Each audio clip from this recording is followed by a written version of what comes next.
Depuis petite, Camille Gottlieb s'est toujours sentie différente.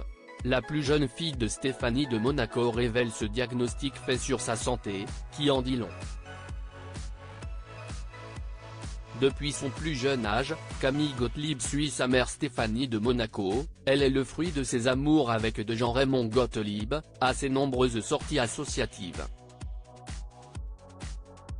À 25 ans, CIST une jeune femme très engagée qui multiplie les apparitions publiques sur le rocher.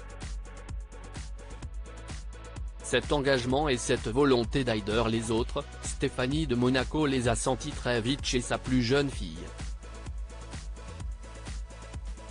Ce lundi 4 décembre, CIST au cours d'un entretien avec le podcast Monaco Info que la sœur de Pauline et Louis Ducruel évoque, et révèle pourquoi elle est si sensible à de nombreux combats. J'ai été diagnostiquée TDAH, trouble de l'attention et de l'hyperactivité, et on rajoute dans la casserole, de l'hypersensibilité, a-t-elle fait savoir à Monaco Info. Étant petite je me sentais très différente, j'étais TJS dans mon coin, je dessinais beaucoup.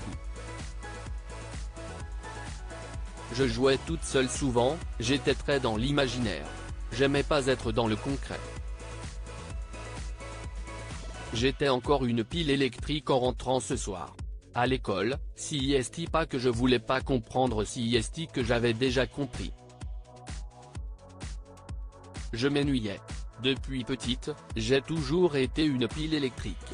Camille Gottlieb n'a pas changé et se dit toujours aussi pleine d'énergie. Camille Gottlieb attachante ? Des révélations sur son comportement. On disait souvent à ma mère, j'étais très distraite, bavarde etc. Un jour un professeur il m'a dit t'es attachante, tu fais des trucs tellement marrants et touchants mais ils étaient quand même obligés de m'engueuler parce que c'était pas normal de faire ça en cours. Les personnes hyperactives sont souvent très sociables. À l'adolescence, j'ai réalisé que j'étais hypersensible.